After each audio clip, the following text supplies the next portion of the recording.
അപ്പം ഇങ്ങനെ ഓരോരുത്തർ വീണ് പോയി. പാഞ്ചാലി വീണുപോയി.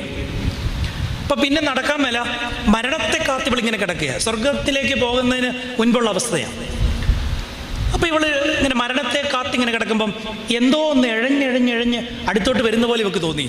ഇവള് ചിന്തിച്ചു, വല്ലോ പെരുമ്പാമ്പ് തന്നെ വിഴുങ്ങാൻ വരുന്നതായിരിക്കും, പുലിയോ ചെന്നായോ തന്നെ ജീവനെ അപഹരിക്കാൻ വരുന്നതായിരിക്കും. ഇവളിങ്ങനെ ഭയാക്രാന്തിയായിട്ട് ഇങ്ങനെ കാതുകൂർപ്പിച്ച് കിടക്കുമ്പം നോക്കുമ്പം എഴഞ്ഞെഴഞ്ഞെഴഞ്ഞ് മരണത്തിൻ്റെ വക്കിലെത്തിയ ഭീമനാണ് അടുത്തേക്ക് വരുന്നത്.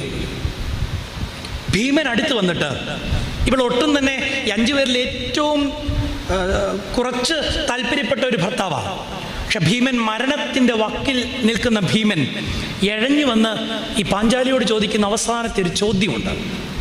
വളരെ അർത്ഥഗർഭമായ ചോദ്യമാണ്. മരണത്തിൻ്റെ വക്കിലാണ്. അദ്ദേഹം എന്നിട്ട് ചോദിക്കുന്നുണ്ട്, പാഞ്ചാലി, ഇനി ഞാൻ നിനക്കെന്താണ് ചെയ്ത്